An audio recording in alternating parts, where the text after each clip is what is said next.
IT wing state president Podapati Tejaswi గారు మనతో పాటు ఉన్నారు. ఒకసారి మనం ఎన్నికల ప్రచారం ఈ రోజుతో ముగిపోతా ఉంది. సో ఒకసారి మాట్లాడే ప్రయత్నం చేద్దాం. అమ్మ, ఇప్పుడు మీరు ఒక 5-6 నెలల నుంచి బాగా కష్టపడుతున్నాను, ప్రతి ఒక్క నియోజకవర్గానికి వెళ్తున్నాం, ఏదైతే బయట రాష్ట్రాల్లో ఉన్నటువంటి సాఫ్ట్వేర్ ఎంప్లాయీస్తో ముఖాముఖి కార్యక్రమాలు ఏర్పాటు చేపిస్తా ఉన్నాం. ఎట్లా ఉంది ప్రజలకు మీరు అక్కడ ఐటీ ఉద్యోగస్తులు? మేము ఒక 5 నెలల్లో సంవత్సరం కష్టపడతామండి మహా అయితే. ఈరోజు మేము ఇంత కంఫర్టబుల్ లైఫ్ ఒక ఐటీ అని చెప్పుకొని ఒక 5 అంకెల జీతం సంపాదించి మిడిల్ క్లాస్లో ఉన్న మేము అందరం కూడా అమ్మా నాన్నల్ని ఈరోజు అంత అద్భుతంగా చూసుకోగలుగుతున్నాం అంటే దాని వెనక చంద్రబాబు నాయుడు గారి కష్టం ఎంతో ఉంది. ఈరోజు రాష్ట్ర పరిస్థితులు చూస్తే ఒక ఉద్యమం రావాల్సిన అవసరం ఉంది. స్టేట్లో యువత ఉద్యోగాలు లేక చదువుకున్న చదువుకి ఫీజు రియంబర్స్మెంట్ వల్ల సర్టిఫికేట్లు రాక వాళ్ళు చదివిన చదువు వ్యర్థం అవుతుంది. ఆ బాధ మాకు చాలా బాధ వేస్తుంది. ఎందుకంటే మేము ఒక జనరేషన్ లీడర్ వల్ల మా జనరేషన్ మొత్తం, మా ముందల జనరేషన్స్ అందరూ కూడా వెల్ సెటిల్డ్ అయ్యారు. అంత మేధో సంపత్తి ఉన్న ఆంధ్రప్రదేశ్లో ఈరోజు ఈ పరిస్థితులు చూస్తుంటే గుండె కరిగి ఈరోజు మేమందరం ఉద్యోగాలు మహా అయితే ఒక 3 నెలల్లో 4 నెలల్లో సెలవులు పెట్టుకుందాం, సో దట్ 5 years ఫ్యూచర్ని నెక్స్ట్ జనరేషన్ కిడ్స్కి ఇవ్వచ్చు. 21,495 మెంబర్స్ నిరుద్యోగులు లాస్ట్ 5 yearsలో చనిపోయారంటే వాళ్ళ కుటుంబాలు ఎంత తల్లడిల్లిపోయి ఉంటాయి. అవకాశాలు లేక చనిపోలేదు, అవకాశాలు తెచ్చే లీడర్ లేక వాళ్ళందరూ చనిపోయారు. ఈరోజు కనీసం అమరావతిని రాజధానిగా కొనసాగించుంటే చాలండి, కొత్తగా వీళ్ళేం తీసుకురాకర్లా. 2 లక్షల కోట్ల పెట్టుబడులు ఆంధ్రప్రదేశ్కి వచ్చేవి. అవన్నీ అవకాశాలు పోగొట్టుకోవడమే కాకుండా ప్రైవేట్ కంపెనీలు పక్కన పెడితే గవర్నమెంట్ ద్వారా ఇచ్చే జాబులు కూడా మెగా డిఎస్సి రిలీజ్ చేయకుండా ఈరోజు యువతకి ఏ దారి తోచక 2024లో కూడా వాళ్ళకి జీవితం లేక కూలి పనులు చేసుకునే పరిస్థితిని మన రాష్ట్రంలో చూస్తున్నాం.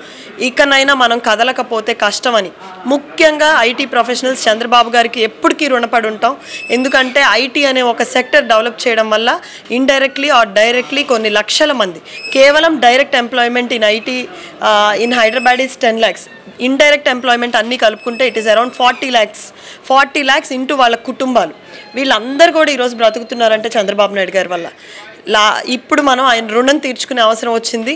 రుణం తీర్చుకోవడం అంటాం కంటే నెక్స్ట్ 5 years ఆంధ్రప్రదేశ్ ఫ్యూచర్ని నిర్ణయించబోయే లీడర్ చంద్రబాబు నాయుడు గారు. ఆయన కోసం మేము ఒక 10 రోజులు నెలలో కష్టపడితే అది కష్టమే కాదండి. ఇప్పుడు తప్పనిసరిగా నేను ఇటీవల ఒక 4-5 రోజులుగా చంద్రబాబు గారు పాల్గొన్నటువంటి ప్రతి ఒక్క ఇంటర్వ్యూలో మీ ఐటీ వాళ్ళని బాగా మెచ్చుకుంటున్నాను. నేను బతుకుండగానే చూశాను, నాకు మద్దతుగా అని ఎమోషనల్గా మాట్లాడాడు.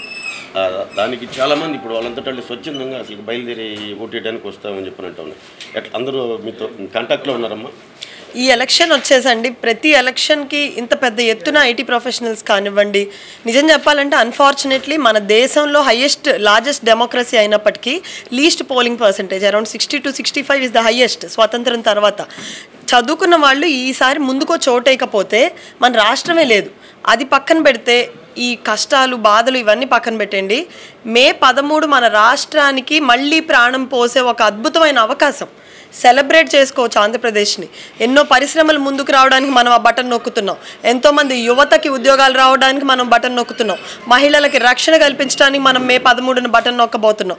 సో ఈ రకంగా ఉన్న కష్టాలన్నీ తొలగించి ఆంధ్రప్రదేశ్ను ఒక సన్ రైజ్ స్టేట్గా తీర్చిదిద్దడానికి May 13 బటన్ నొక్కబోతున్నాం. It is going to be the celebration of Andhra Pradesh.